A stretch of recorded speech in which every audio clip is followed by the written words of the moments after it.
உண்மையே உன் பெயர் என்ன? உழைப்பே உன் பெயர் என்ன? தியாகமே உன் பெயர் என்ன? மனித நேயமே உன் பெயர் என்ன என்று கேட்டால் காலம் ஒற்றை வரியில் உரத்து சொல்லும் மனிதநேய மக்கள் முதல்வர் ஸ்டாலின் அவர்களின். அன்புக்குரியவர்களே, மிகச் சிறப்பாக இன்றைக்கு நமது மக்கள் முதல்வரின் மனிதநேய திருவிழாவை தமிழ் அறம் உலகின் பொது விதி சாதிக்கிறார் நமது தளபதி என்று சிந்திக்கிற தளத்தில் இந்த அரங்கத்தை ஏற்பாடு செய்திருக்கிற பாராட்டுதலுக்குரிய அறநிலையத்துறையில் ஆன்மீக தளத்தில் அற்புத சாதனைகளை படைத்துக் கொண்டிருக்கிற நம் பாராட்டுதலுக்குரிய அறநிலையத்துறை அமைச்சர், சென்னை கிழக்கு மாவட்ட கழக செயலாளர் மாண்புமிகு பி.கே. சேகர் பாபு அவர்கள். நேற்று கூட முதலமைச்சர் தலைமையில் அறநிலையத்துறையின் உயர்மட்ட ஆலோசனை கூட்டம். அங்கெல்லாம் அவரை பற்றி ஒரு வரி கூட சொல்ல விட மாட்டார். அவ்வளவு அடக்கம், அடக்கத்தின் வடிவமாக ஆன்மீகத்தின் இருப்பிடமாக இருக்கிற நம்முடைய அறநிலையத்துறை அமைச்சர் அவர்களை பாராட்டி, தமிழ் அறம் உலகின் பொது விதி சாதிக்கிறார் நமது தளபதி. எழுத்துக்கும் சொல்லுக்கும் இலக்கணம் பேசிய மொழி அல்ல நம் தமிழ் மொழி. மக்களின் வாழ்க்கைக்கு இலக்கணம் பேசியதுதான் நம் அருமை தமிழ் மொழி. காயப்பட்ட மொழி, சேதப்பட்ட மொழி, ஒதுக்கப்பட்ட மொழி, புறம் தள்ளப்பட்ட மொழி செம்மொழி சிம்மாசனத்தில் ஏறி அமர்ந்திருக்கிறது என்றால் அதற்கு காரணம் முத்தமிழறிஞர் கலைஞர் அவர்கள். அர்ச்சனை பாட்டே ஆகும். ஆதலால் மண்மேல் நம்மை சொற்றமிழ் பாடுக என்ற ஆணை அரசின் ஆணை அல்ல, அறநிலையத்துறையின் ஆணை அல்ல, ஆண்டவனின் ஆணை.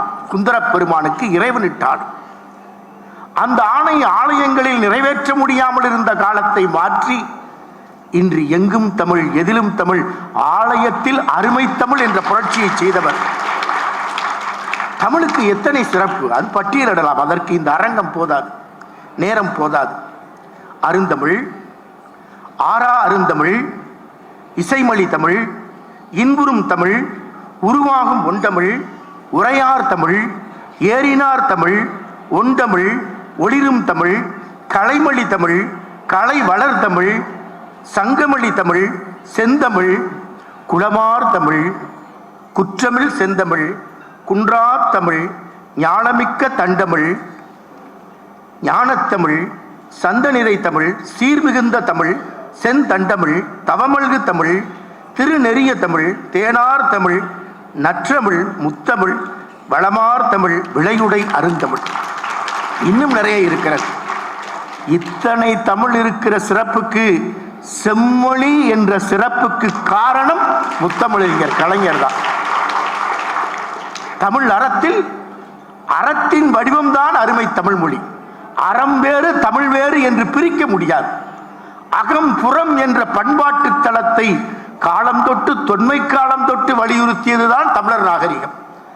அந்த தளத்திலே தான் இன்றைக்கு நாம் சிந்தித்து பார்க்கிறோம். உலகத்திலேயே உலுக்கி போட்ட பேச்சுக்கள் ஏராளம். இந்த அரங்கம் இன்னும் பலருக்காக காத்திருக்கிறது. காலம் கருதி சுருக்கமாக, எப்போதும் நம்மை சுருக்கமாக பேசு என்றுதான் அறநிலையத்துறை அமைச்சர் அவர்கள் சொல்வார்கள். இன்றைக்கு உலகத்தை உலுக்கி போட்ட உரைகளில் எந்த உரை உலகத்தை உலுக்கி போட்டது என்று கேட்டால், அன்புக்குரியவர்களே, ரோமனில் சீசரை செனட்டர்களில் கொலை செய்து விடுகிறார்கள், படுகொலை செய்து விடுகிறார்கள். யார் கொலை செய்தவன்? தன் இதயத்திலேயே அவனை தெய்வமாக போற்றிய புரூட்டஸ் என்பவன் சீசரை குத்திக் கொள்கிறான். குத்தி கொன்று விட்டு சொல்கிறான், நான் சீசரை நேசித்தவன், அதைவிட இந்த நாட்டை அதிகம் நேசிக்கிறேன். அந்த காரணத்திற்காகத்தான் நான் சீசரை கொலை செய்தேன் என்றான். உடனே சீசரை கொன்றது நியாயம்தான் என்று கூட்டம் நம்பிக்கொண்டிருந்தது. அந்த கூட்டத்தில் ஒருவன் எழுந்தான், மார்க் ஆண்டனி என்பவன். கூட்டத்தை பார்த்து கேட்டான், நான் இப்போது சீசரை புகழ வரவில்லை, அவனை புதைக்க வந்திருக்கிறேன். அவன் புகழை விதைக்க வந்திருக்கிறேன். அன்புக்குரியவர்களே, சீசர் பேராசைக்காரன் என்று புருட்டஸ் சொன்னான். உலகத்திலேயே சீசரை குத்திய புருட்டஸ் கத்திதான் இரக்கமற்ற கத்தி குத்து, துரோகத்தின் கத்தி குத்து என்று சொல்வான். சீசர் எழுதி வைத்த உயில் என்னிடம் இருக்கிறது. அதை இப்போது நான் வாசிக்க மாட்டேன். அதை வாசித்து விட்டால் நீங்கள் கிளர்ந்து எழுவீர்கள். சீசரின் ஒற்றை முடியை எங்களுக்கு கொடுங்கள், அதை நாங்கள் காணிக்கையாக போற்ற வேண்டும் என்பீர்கள். சீசரின் இரத்தக்கரை படிந்த குட்டையை எடுத்து உங்கள் கண்களில் ஒற்றிக்கொள்வீர்கள். ஆம், சீசர் பேராசைக்காரன் தான். இந்த நாட்டை, இந்த நாட்டின் அரியணையை, மணிமகுடத்தை ஒரு முறை அல்ல 3 முறை நாங்கள் சீசரின் கால்களிலே வைத்தோம். எட்டி உதைத்தான். உலக நாடுகளின் கருவூலங்களை எல்லாம் கொண்டு வந்து ரோமாபுரிக்கு சேர்த்தவன். ஆனால் இந்த நாட்டை அவன் அதிகம் நேசித்தவன். அவனை புருட்டஸ் குத்தியதுதான் இரக்கமற்ற கத்தி குத்து என்பான். மார்க் ஆண்டனியின் வார்த்தைகளை நம்பி சீசரை கொன்றது அநியாயம் என்று அந்த கூட்டம் கிளர்ந்தெழும். அதை போலதான் ஒரு உரை மக்களை நெஞ்சில் நின்று நிற்கும் என்றால் காலம் காலமாக நம்முடைய பாரம்பரியத்தில் பேரறிஞர் அண்ணா அவர்கள் ஆற்றிய உரை. அண்ணாவை ஒரு காலத்தில் பேசுவதற்கு தடை விதித்திருந்தார்கள். கல்லூரிகளில் அண்ணா பேசக்கூடாது என்று தடை இருந்தது. அந்த தடைகளை தாண்டி மாணவர்கள் போராடித்தான் அண்ணாவை அழைப்பார்கள். மேடையில் தான் அண்ணாவுக்கு தலைப்பு தருவார்கள். மேடையில் தரப்பட்ட தலைப்பில் தான் அண்ணா பேச வேண்டும். அப்ப தலைப்பு தருவாங்க, இந்த தலைப்புல பேசு. நீண்ட நாள் மாணவர் போராட்டத்திற்கு பிறகு அண்ணா பேச அழைக்கப்படுகிறார். மேடையில் அவருக்கு தந்த தலைப்பு நல்ல தீர்ப்பு. நல்ல தீர்ப்புன்னு பேசு. அண்ணாவுக்கு அப்போது தலைப்பு தந்தால் போதும். ஆங்கிலத்திலும் ஆற்றொழுக்காய் பேசுவார், தமிழிலும் ஆற்றொழுக்காய் பேசுவார். அப்படி பேசுகிற போது மேடையில் நல்ல தீர்ப்பு என்று தந்தவுடன் அண்ணா சொன்னார், மேடையில் பேச தொடங்குற போது, நான் இந்த கல்லூரிக்கு இன்னைக்கு பேச வந்திருக்கிறேன். மேடையில் தான் எனக்கு தலைப்பு தந்தாங்க, நல்ல தீர்ப்புன்னு பேசுன்னு. நல்ல தீர்ப்பு என்று பேசத்தான் நான் வந்திருக்கிறேன். வீட்டிலிருந்து நான் புறப்பட்டேன் பேச. என் மனைவிக்கு உடல் நலம் இல்லை. மனைவி சொன்னாங்க, இன்னைக்கு நீங்கள் பேச போக வேணாம், எனக்கு உடல்நலம் சரியில்லை. இது மனைவி தன் உடல்நலத்தின் பால் தன்னுடைய இயலாமையின் காரணத்தில் எனக்கு வழங்கிய நல்ல தீர்ப்பு.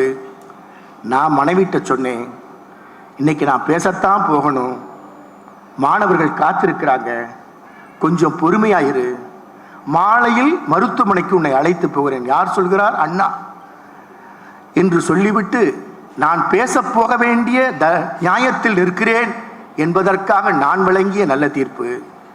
அங்கிருந்து புறப்பட்டேன். ரயில் நிலையத்துக்கு வந்தேன். ரயில் அப்போ வரல. நிறைய பேர் அங்கே நின்னாங்க. அவங்கெல்லாம் சொன்னாங்க, பாழா போன ரயில் இன்னும் வரலையே. நாங்கள் இது ரயிலின் தாமதத்திற்கு அங்கு கூடியிருந்தவர்கள் வழங்கிய நல்ல தீர்ப்பு. ரயில் வந்துச்சு. நிறைய பேர் தொத்திக்கிட்டாங்க. பலருக்கு இடம் கிடைச்சது, சிலருக்கு இடம் கிடைக்கல. ரயிலை விட்டவங்க சொன்னாங்க, பாழா போன ரயில் நம்மளை விட்டுட்டு போகுதேன்னாங்க. ரயிலை விட்டு விட்டவர்கள் தங்கள் இயலாமைக்கு வழங்கிய நல்ல தீர்ப்பு. நானும் கூட்ட நெரிசலில் சிக்கி புளிந்து கசக்கி புளியப்பட்டு ரயிலில் இருந்து இறங்கி வந்தேன். கல்லூரியின் வாசலிலே கால் வைத்தேன்.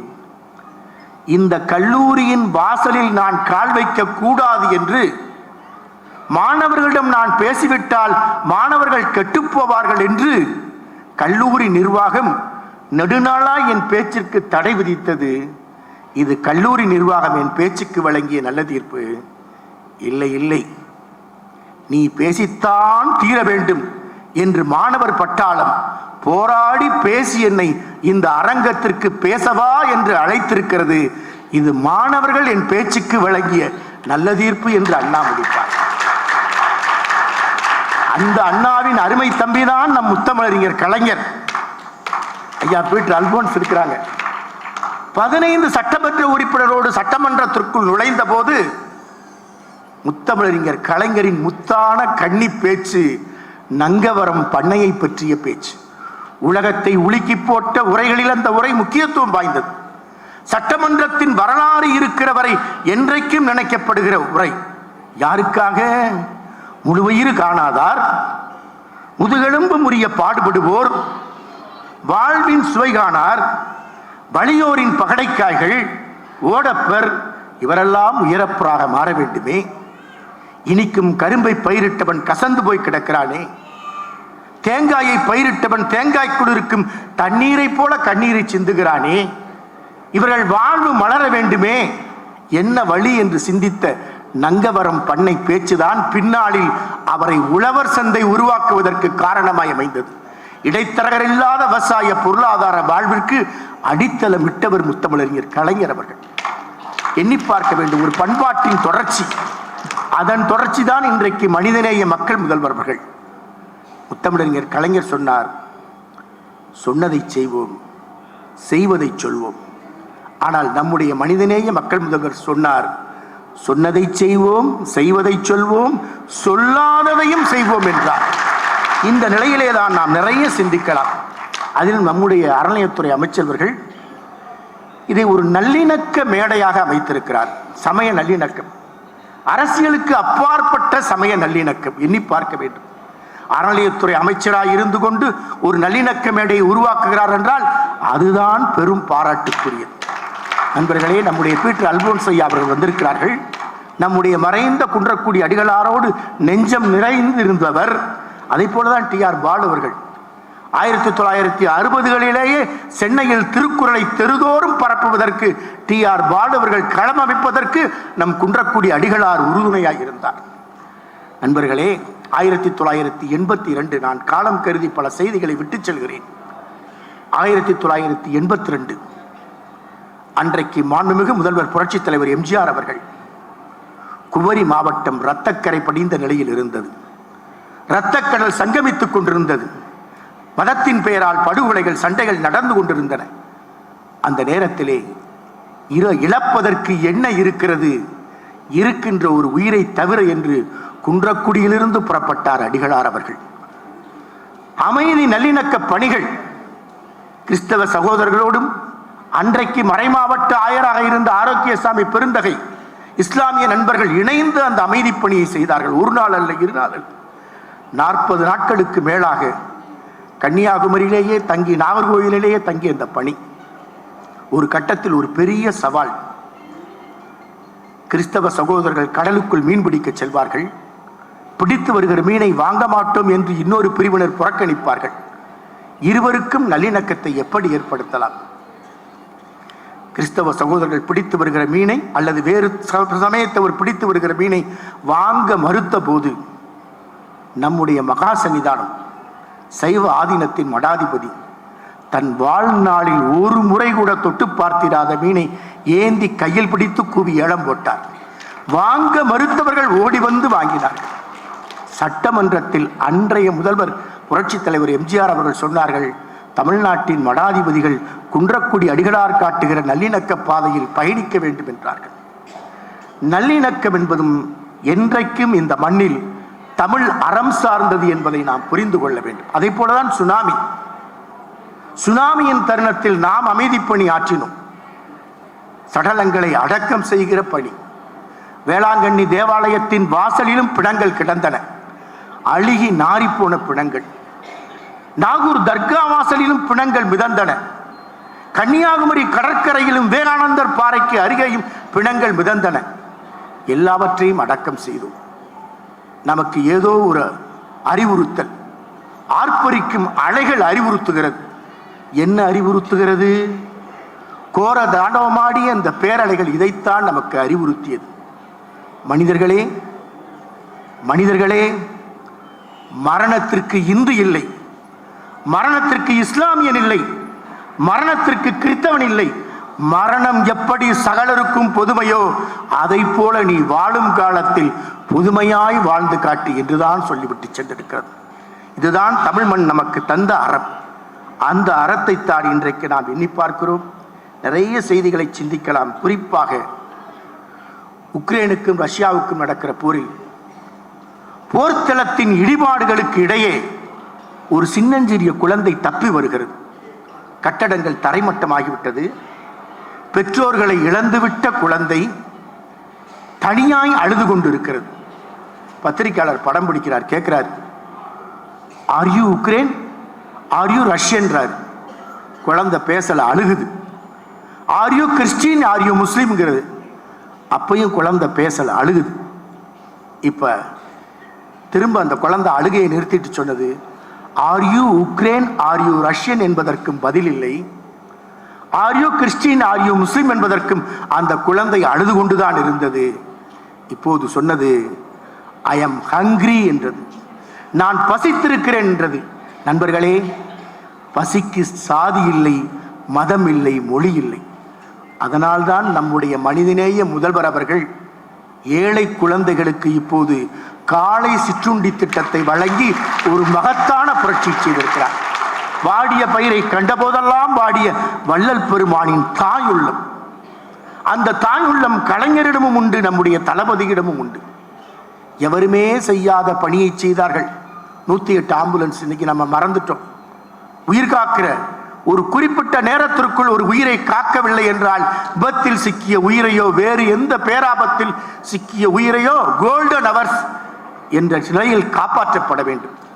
அந்த பணியை செய்வதற்கு இந்தியாவிலேயே முதலில் தமிழகத்தில் முத்தமிழறிஞர் கலைஞர் அவர்கள் வித்திட்டார்கள். அதனுடைய தொடர்ச்சி தான் நம்முடைய மாண்புமிகு முதல்வர் அவர்கள். காலை சிற்றுண்டி திட்டம் மட்டுமல்ல, கலைஞர் தன் இல்லத்தை தானம் செய்தார். யாருக்கு?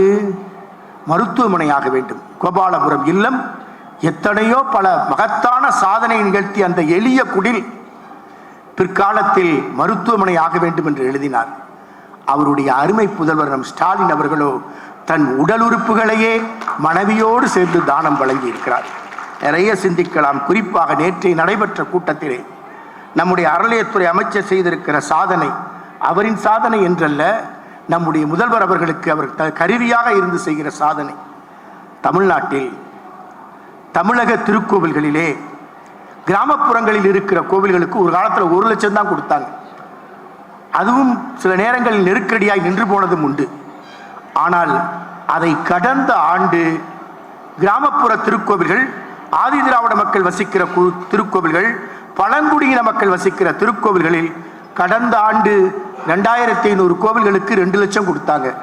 இந்த ஆண்டு 2500 கோவில்களுக்கு 2.5 லட்சம் வழங்கிய பெருமை நம்முடைய அறநிலையத்துறை அமைச்சருக்கு. 50 கோடி அப்ப ஒதுக்கி இருக்காரு. 500 கோயிலுக்கு மேல் எங்கு பார்த்தாலும் குடமுழுக்கு. இந்த மகத்தான ஆன்மீக மறுமலர்ச்சி இன்றைய நம்முடைய முதல்வர் அவர்கள் தலைமையிலே நம்முடைய அறநிலையத்துறை அமைச்சர் நிகழ்த்தி கொண்டிருக்கிறார். நாம் காலங்கருதி நிறைவா ஒரு செய்தியை சொல்றேன். தஞ்சை பெரிய கோவில், கல்லெல்லாம் பேசுகிற பொற்சிலைகள், மண்ணெல்லாம் விண்முட்டுகிற கோபுரங்கள், வண்ணங்கள் எல்லாம் உயிர்ப்புடைய ஓவியங்கள். ராஜராஜன் பார்த்து பார்த்து கட்டின கோவில். 1000 வருஷம், 1000 ஆண்டுகள் ஆங்கிவிட்டது இந்த கோவிலை எழுப்பி என்று உலகத்திற்கு பிரகடனம் செய்தவர் நம் முத்தமிழறிஞர் கலைஞர் அவர்கள். 2010 ராஜராஜன் கோவிலுக்கு பெரிய விழா நடத்தினார். செம்மொழி மாநாட்டுக்கு இணையாக நடத்தினார். அங்க என்னங்க பெரிய, அதுல என்ன பெரிய சமாச்சாரம்? ராஜராஜன் அந்த கோவிலை எழுப்பிய தலைமை சிற்பிக்கும் தன்னோட பேரை கொடுத்தார், ராஜராஜன்ற பட்டத்தை. அந்த கோவிலில் இறைவன் இறைவி ஆடையை தூய்மை செய்கிற கடைநிலை ஊழியனுக்கும் தன்னுடைய ராஜராஜன் பட்டத்தை வழங்கினான். சமத்துவ பார்வை ராஜராஜனின் பார்வை கலைஞர் உள்ளத்தை கவர்ந்தது. கவின்மிகு சிற்பங்கள் அவர் உள்ளத்தை வார்த்தெடுத்தது. அங்க ஒரு பெரிய வரலாற்று நிகழ்ச்சி. ராஜராஜன் காலத்துல ஒரு நாள் கோயிலுக்கு போனாரு. கோவில்ல சில இடத்துல விளக்கு எரிஞ்சது, இருட்டா இருந்தது. ஏன் விளக்கு எரியலைன்னு கேட்டார் ராஜராஜன். கோயில் நிர்வாகி சொன்னாரு, கோயிலுக்கு வர்ற நெய் வரல, அதனால விளக்கு எரியல. ஏன் நெய் வரல? பணக்காரங்க செல்வந்தர்கள் கொடுப்பாங்க, இந்த முறை வரல, அதனால விளக்கு எரிய முடியல. உடனே யோசிச்சார் ராஜராஜன், இனிமேல் நெய் வாங்காதீங்க, அந்த பணக்காரங்கிட்டையெல்லாம் செல்வந்தர்கள்ட்டெல்லாம் நெய் வாங்க வேண்டாம். அப்ப என்னங்க வாங்குறது? கோயில் விளக்கு எரியணுமே. இனிமேல் பசு மாடுகளாக வாங்குங்க. அதை வாங்கி நம்ம என்ன செய்யறது? அதை கோவில் பராமரிக்கட்டும், ஏழை விவசாயிகளுக்கு கொடுங்க. விவசாயிகள் கோவிலுக்கு நெய் கொடுத்தால் போதும், மற்றவற்றையெல்லாம் அவர்கள் வைத்துக் கொள்ளட்டும். ஏழை வீட்டு அடுப்புகளும் எரிய வேண்டும், ஆண்டவன் ஆலயங்களும் பிரகாசிக்க வேண்டும். அதைத்தான் இன்னைக்கு இந்து சமய அறநிலையத்துறை செய்து கொண்டிருக்கிறது. எண்ணி பாருங்கள், ராஜராஜன் இந்த திட்டத்தை அறிவிச்ச உடனே கோயில் வாசல்ல பசுக்கள் வருது, விவசாயிகள் கொண்டு போறாங்க, நெய் கோயிலுக்கு வருது, பிரகாசமா இருக்கு கோவில். ஒரு நாள் ராஜராஜன் வந்தப்போ ஒரு ஓரத்துல சில விளக்குகள் எரியல. ஒரு பகுதியில் விளக்கு எரியணும் கேட்டார், ஏன்ப்பா அங்க விளக்கு எரியல? இதுக்கு நெய் தர்றவர் தரல, யாரு கணக்கு எடுனார். டிசிபி எப்படி நம்ம அறநிலையத்துறை அமைச்சர் ஆய்வு செய்வாரோ இன்னைக்கு பூரா ஆய்வு செய்திருக்கிறார். அத மாதிரி அவன் கணக்கு பேரட்ட ராஜராஜனை எடுத்து பார்க்கிறான். யாற்று இருந்துப்பா நெய் வரல? 72 சேர்ந்த மாராயன்றவன்ட்ட. ஏன் அவன் நெய் தரல? எவ்வளவு நாளா தரல? ஒரு வாரமா தரல. இவரே புறப்பட்டார், ராஜராஜனே படையோட. மாராயன் வீட்டு முன்னாடி நின்னுது படை. ராஜராஜன் கூப்பிடான், மாராயா வெளியே வான்னு. மாராயன் வரல. நீண்ட இடைவெளிக்கு பிறகு அவனோட மனைவி வர்றா. அப்படியே சவளை பிள்ளையை தூக்கி கொண்டு நோஞ்சான் பெண் விழுந்து விழுந்து வணங்குறா. கண்ணீர் வெள்ளம் மயங்கி விழுகிற நிலையில இருக்கிறார். உன் பேர் என்னன்னார். வரகுணால்னா. ஏன் நெய் கொடுக்கல கோயிலுக்கு? எத்தனை பசுமாடு வாங்கிட்டு போனீங்க? கணக்கை பார்த்து சொல்லுனார் நிர்வாகிட்ட. 42 பசுமாடு மாராயன் கணக்குல இருக்கு. ஏன் நெய் கொடுக்கல? என் கணவரும் 42 பசுக்களும் காவிரி ஆற்று வெள்ளத்துல போயிருச்சு போன மாசம் போனதுனால நெய் கொடுக்கலையா? இல்ல, இப்ப ஒரு வாரமா தான் கொடுக்கல, 3 வாரம் கொடுத்துட்டேன். 3 வாரம் எப்படி நெய் கொடுத்த? பசுமாடு இல்லாம பழிச்சிட்டது, பொறி தட்டுப்பட்டது ராஜராஜனுக்கு. எப்படி நீ 3 வாரம் நெய் கொடுத்த, இப்ப ஒரு வாரமா கொடுக்கல, பசுமாடு போய் 1 மாசம் ஆச்சு, கணவனும் வெள்ளத்துல போயிட்டான். இப்பதான் சொன்னா வரகுணால், அதை மட்டும் கேட்காதீங்க மகாராசா. மயங்கி விழுகிறா. தைரியமா சொல்லு, நான் இருக்கிறேன். இப்ப தயங்கி தயங்கி விக்கி விக்கி அழுது வரகுணால் சொன்னால், சவள பிள்ளையை கீழே கிடத்தி சொன்னால், இந்த பிள்ளை மீது ஆணை, என் கணவனும் 42 பசுக்களும் காவிரி ஆற்று வெள்ளத்தில் போய்விட்டார்கள். ஆனா இந்த குழந்தைக்கு தாய்ப்பால் கொடுத்துக்கிட்டு இருந்தேன். பசுக்கள் ஆற்று வெள்ளத்தில் போன பிறகு இந்த குழந்தைக்கு கொடுக்கிற தாய்ப்பாலை விற்றுத்தான் கோவிலுக்கு நான் நெய் கொடுத்தேன். கடந்த 1 வாரத்தில் தாய்ப்பால் வற்றிவிட்டது, என்னால் நெய் கொடுக்க முடியவில்லை. மயங்கி விழுந்தான். ராஜராஜனின் கண்களிலே காவிரி ஆற்று வெள்ளம். என்னை விட என் தமிழ் மக்கள் மேம்பட்டவர்கள், இதுதான் தமிழ் அறம். என்னை விட என் தமிழ் மக்கள் மேம்பட்டவர்கள். வரகுணாலுக்கு மீண்டும் 42 பசுக்களை கொடுங்கள், இவள் பெயரை கல்வெட்டில் பொறிக்க செய்யுங்கள் என்று சொல்லிவிட்டு திரும்பி பார்க்காமல் போனார். கோவிலை தழுவி வாழ்ந்த குடிமக்களை தழுவிய கோவில். அதைத்தான் இன்றைக்கு நம்முடைய சேகர் பாபு அவர்கள் கோவிலும் சிறப்பாக இருக்க வேண்டும், ஏழை மக்களும் நலமாய் இருக்க வேண்டும் என்று ஒரு சேர சிந்திக்கிறார். அதுக்கு ஒரு அடையாளம் தான் நேற்று முன்தின நிகழ்வு. நம்ம ஐயாவுடைய தென்காசியிலிருந்து பாலக்காடு போற ரயில் ஒரு பெரிய விபத்தை சந்திக்க வேண்டியிருந்தது. எதனால? தென்காசிக்கு பாலக்காட்டுக்கு போய்கொண்டிருந்த ரயில், தென்காசியிலிருந்து பாலக்காடுக்கு போற ரயில் அல்லது பாலக்காட்டிலிருந்து தென்காசிக்கு வர ரயில், இடையில ஒரு லாரி கவுந்து கிடக்கு தண்டவாளத்தில். நள்ளிரவு நேரம். ஒரு வயது முதிர்ந்த கணவன் மனைவி தம்பதியர் ஓடி சென்று டார்ச் லைட் அடித்து அந்த பெரிய ரயில் பத்தை தடுத்து நிறுத்துறாங்க. புளிய ரயில. நம்ம ஐயாவோட தொகுதி தான். அங்கே சண்முகையா குருதம்மாள் என்ற 2 பேர், சண்முகையான்றத வயசான கிழவர், குருதம்மாள் 2 பேரும் டார்ச் லைட் அடித்து ஒரு பெரிய கோர ரயில் பத்தை தடுத்து நிறுத்தி இருக்கிறார்கள். அதனாலதான் மனிதநேயமிக்க மக்கள் முதல்வர் அவர்கள் உடனடியா அந்த தம்பதியை பாராட்டி பொன்னாடை போர்த்தி 5 லட்சம் வெகுமதி வழங்கியிருக்கிறார். இதுதான் நண்பர்களே மனித நேயம். அந்த மனித நேயத்தின் அடையாளமாக இருக்கிற நம்முடைய மாண்புமிகு முதல்வர் அவர்கள் தமிழ் அறம் சார்ந்த விதியை நன்றும் தீதும் பிறர் தர வாரா, உலகம் ஒன்றாய் வாழ வேண்டும் என்ற நிலைப்பாட்டிலே தன்னுடைய பண்பாட்டு பயணத்தை, மொழி பயணத்தை, ஆட்சி பயணத்தை நிறைவாக செய்து கொண்டிருக்கிறார். அதற்கு உறுதுணையாக நம்முடைய மாண்புமிகு அறநிலையத்துறை அமைச்சர் சேகர் பாபு போன்ற தளபதிகள் இருக்கிறார்கள். அந்த வகையிலே இந்த பண்பட்ட நிலைப்பாட்டில் நம்முடைய மாண்புமிகு முதல்வர் அவர்கள் பல்லாண்டு நலத்தோடும் வளத்தோடும் வாழ வேண்டும் என்று வாழ்த்தி உங்கள் அனைவருக்கும் நன்றி கூறி விடைபெறுகிறேன். நன்றி, வணக்கம்.